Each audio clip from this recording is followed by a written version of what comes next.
பாலைவனத்துல நடந்துட்டு போனவன் நல்ல பசிக்குதே, தாகமா இருக்கே, நல்ல சூடா பிரியாணி வந்தா எப்படி இருக்கும்னா, மட்டன் பிரியாணி வந்துருச்சு, ஹை சாப்பிட்டான். தாகம், ஃப்ரெஷ் வாட்டர், சே உடம்பெல்லாம் வலிக்குதுண்ணா, கட்டில் கை கால்லாம் ஒரு மாதிரியா இருக்க, தேவதைகள் வந்துட்டாங்க காலமுக்கிறதுக்கு. தூங்கினவன் முழிச்சு பார்க்கறான், நட்ட நடு காட்டுல, பொட்டல் காட்டுல அந்த கட்டில தனியா படுத்துட்டு இருக்கான். எழுந்திருச்சு உட்காந்து இப்படி பார்த்தான், ஐயோ தனியா இருக்கிறோமே, நாய் நரி வந்துருச்சுன்னா, நாய் நரி வந்துருச்சு, பேய் பிசாசு வந்துருச்சு, ஐயோ என்ன அடிச்சு கொன்றுச்சுன்னா அடிச்சு கொன்றுச்சு.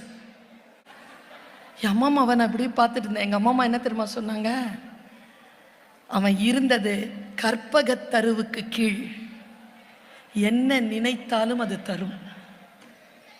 அவன் பசிக்கு சோறு கேட்டான் தந்தது, பயத்துக்கு நாய் நரி கேட்டான் தந்தது, சாவரத்துக்கு பேய் பிசாசு கேட்டான் தந்தது. எங்க அம்மாட்ட கேட்டான், அந்த கற்பகத்தரு எங்க இருக்குது? எங்க அம்மா சொன்னாங்க, அப்படி ஒரு கற்பகத்தரு உலகத்தில் இருக்கா இல்லையான்னு தெரியாது, ஆனால் நீ பிறந்த பொழுது உனக்கு மனம் என்கின்ற பெயரில் இறைவன் அதை தந்திருக்கிறான். அந்த மனதில் நீ எதை ஆழமாக நினைக்கிறாயோ அது உனக்கு அது கிடைக்கும் என்று சொன்ன